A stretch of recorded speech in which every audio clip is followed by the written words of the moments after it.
അതിനെക്കുറിച്ച് കൂടുതൽ വിവരങ്ങൾ എനിക്ക് അറിഞ്ഞുകൂടാ. ശരിയാണോ അത് നമ്മുടെ ഗോവിന്ദൻ മാഷൊക്കെ അതിനെക്കുറിച്ച് വിശദീകരിക്കും.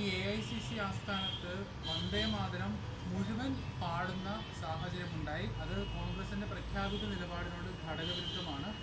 ഇതിൽ സോണിയാഗാന്ധിക്കെതിരെ, രാഹുൽ ഗാന്ധിക്കെതിരെ രാജ്യവ്യാപകമായി പരാതികളൊക്കെ വരുന്നുണ്ട്. എന്താണ് ഈ വിഷയത്തിൽ കോൺഗ്രസിന്റെ ദേശീയ നേതൃത്വത്തിന് അബദ്ധം പറ്റിയതായിട്ട് പറയുന്നത്? അല്ല, പ്രതിപക്ഷ രാഷ്ട്രീയ നേതാക്കന്മാരെ വേട്ടയാടുക എന്നുള്ളൊരു പദ്ധതി BJPക്കുണ്ട്. ആ വേട്ടയാടൽ പദ്ധതിയുടെ ഭാഗമായിട്ടാണ് വന്ദേമാതരത്തിൻ്റെ പേരിൽ ഇത്തരത്തിലുള്ള കേസുകൾ ഇന്ത്യയുടെ പല ഭാഗത്തും ശ്രീമതി സോണിയാഗാന്ധിക്കും ശ്രീ രാഹുൽ ഗാന്ധിക്കുമെതിരായിട്ട് ചാർജ് ചെയ്യുന്നത്. അതിനപ്പുറം അതിനകത്ത് യാതൊരു കഴമ്പുമില്ല. AICC ആസ്ഥാനത്ത് നടന്ന കാര്യങ്ങളെക്കുറിച്ച് അവർ തന്നെ വിശദീകരിച്ചിട്ടുണ്ട്. എന്നാൽ കോൺഗ്രസ് വ്യക്തത വരുത്തേണ്ട ഒരു കാര്യമുണ്ട്. കോൺഗ്രസ് ഭരിക്കുന്ന ചില സംസ്ഥാനങ്ങളിൽ വന്ദേമാതരം പൂർണ്ണമായ രൂപത്തിൽ ആലപിച്ച അനുഭവമുണ്ട്.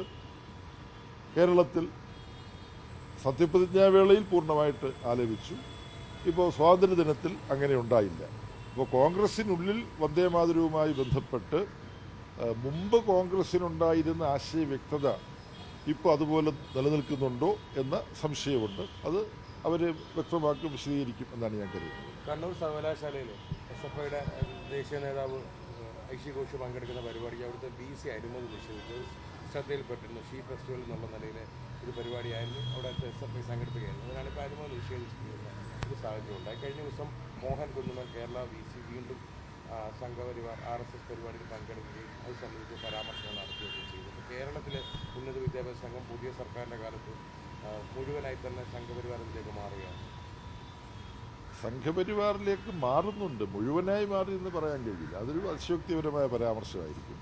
പക്ഷെ ഇതിപ്പം രാജ്യത്തൊട്ടാകെ നടക്കുന്നുണ്ട്. ഇപ്പോൾ ഡൽഹിയിൽ സ്വാതന്ത്ര്യദിനത്തോടനുബന്ധിച്ച് പ്രസിദ്ധമായ സർദാർ പട്ടേൽ സ്കൂളിൽ സോയാ ഹസൻ എന്ന് പറയുന്ന പ്രശസ്തയായിട്ടുള്ള സ്കോളർ അവരെ പ്രസംഗിക്കാൻ വേണ്ടി നിശ്ചയിച്ചിരുന്നു. പക്ഷെ പ്രസംഗിക്കാൻ വേണ്ടി അവർ പുറപ്പെടുന്ന സമയത്ത് അവരെ വിളിച്ചു പറഞ്ഞു നിങ്ങൾ വരണ്ട എന്ന് പറഞ്ഞു. അപ്പോൾ ഇന്ത്യയിലെ പല ഉന്നത വിദ്യാഭ്യാസ കേന്ദ്രങ്ങളിലും ഇത്തരത്തിലുള്ള കാര്യങ്ങൾ നടക്കുന്നുണ്ട്.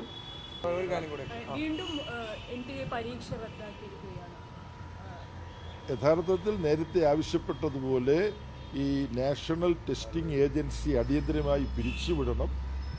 അഖിലേന്ത്യാ തലത്തിൽ പ്രവേശനം നടക്കേണ്ട IIT പോലുള്ള സ്ഥാപനങ്ങളിലെ പ്രവേശനങ്ങൾക്ക് വേണ്ടി മാത്രം അഖിലേന്ത്യാ തലത്തിൽ പ്രവേശന പരീക്ഷ നടത്താം.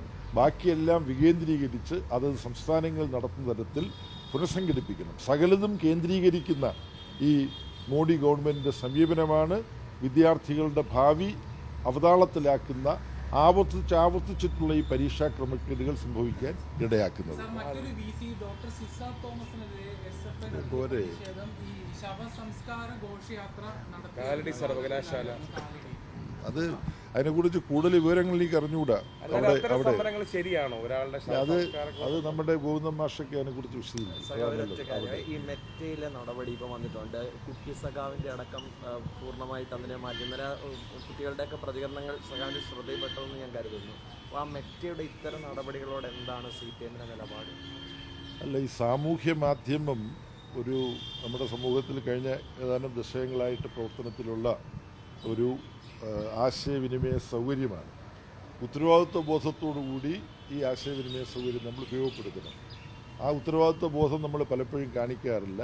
ഞാൻ തന്നെ പലതും ഞാൻ അപൂർവമായിട്ട് സാമൂഹ്യ മാധ്യമത്തിൽ വരുമ്പോൾ അവിടെ കടന്നു വന്നിട്ട് വളരെ അസഭ്യവർഷം ചൊരിയുന്ന കാര്യം ഞാൻ മനസ്സിലാക്കിയിട്ടുണ്ട്.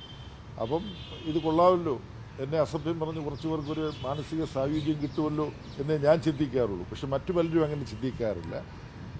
ഇപ്പോഴത്തെ പ്രശ്നമെന്ന് പറഞ്ഞാൽ ഗവൺമെൻറ്റുകൾക്കാണ് ഇടപെട്ട് ഇതിൽ നിന്ന് സാമൂഹ്യ മാധ്യമ പ്ലാറ്റ്ഫോമിൽ നിന്ന് എന്തെങ്കിലും നീക്കം ചെയ്യാൻ കഴിയുക. ഇവിടെ ഇപ്പം നീക്കം ചെയ്യപ്പെട്ടിട്ടുള്ളത് ആരാവശ്യപ്പെട്ടിട്ടാണ്? ഇപ്പോൾ കേരളത്തിൽ ഉള്ള കുറേ കാര്യങ്ങളാണ് അവിടുത്തെ മുഖ്യമന്ത്രിയുമായിട്ട് ബന്ധപ്പെട്ട ചില കാര്യങ്ങൾ നീക്കം ചെയ്തതുമായി ബന്ധപ്പെട്ടാണ് ഇപ്പോൾ ഏറ്റവും കൂടുതൽ ചർച്ച നടന്നിട്ടുള്ളത്. ഇത് സംബന്ധിച്ച് വ്യക്തത ഉണ്ടാക്കണം.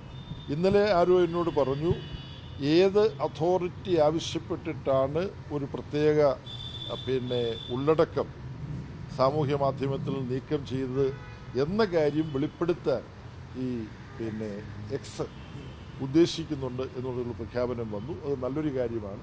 അപ്പോൾ നമുക്ക് ആളുകൾ കള്ളം പറയുന്നുണ്ടോ സത്യം പറയുന്നുണ്ടോ എന്നുള്ളതിനെക്കുറിച്ച് കൂടുതൽ വിചാരണ നടത്തേണ്ട കാര്യമില്ല. അവർ തന്നെ ഇത് പ്രഖ്യാപിച്ചു കഴിഞ്ഞാൽ നമുക്കത് സർ, മനസ്സിലാക്കാൻ കഴിയും. കേരളത്തിൽ പ്രതിപക്ഷ ഉപനേതൃ പദവി വീണ്ടും വേണമെന്ന് സംസ്ഥാന സെക്രട്ടറി ബിനോയ് വിശ്വം പറഞ്ഞിട്ടുണ്ട്. അതിലൊരു തീർപ്പ് എന്താ ഇത്രയും കാലമായിട്ട് ഉണ്ടാകുന്നത്? അത്തരമുള്ള കാര്യങ്ങളെല്ലാം കേരളത്തിലെ CPIയുടെയും CPIMൻ്റെയും LDFൻ്റെയും നേതാക്കന്മാർ പരസ്പരം ചർച്ച ചെയ്ത് പരിഹരിക്കും. ഇവിടെ ഒരു ഇടപെടൽ നടത്തേണ്ട ഒരു വിഷയമല്ല അത്. ഒരു ഒറ്റ ചോദ്യം അവിടെ, ഈ വന്ദേ മാതരത്തിന് ഇപ്പോൾ കേരളം പാടിയതുമായിട്ട് ബന്ധപ്പെട്ട ദേശീയ അധ്യക്ഷൻ നിതിൻ നബീൻ ഒരു വിമർശനം ഉന്നയിച്ചിട്ടുണ്ട്. അപ്പം കേരളത്തിൽ മാത്രം ആ പ്രഖ്യാപന നിലപാട് സ്വീകരിച്ചത് ഇടതുപക്ഷത്തിൻ്റെ പ്രസൻസ് ഉണ്ടായത് കൊണ്ടാണോ എന്ന് കരുതുന്നു? നിങ്ങൾക്ക് തന്നെ അതിനെക്കുറിച്ചൊരു വിലയിരുത്തൽ നടത്താം. ഞാൻ അതിനെക്കുറിച്ചൊരു അവകാശവാദം ഉന്നയിക്കാൻ നിൽക്കുന്നില്ല.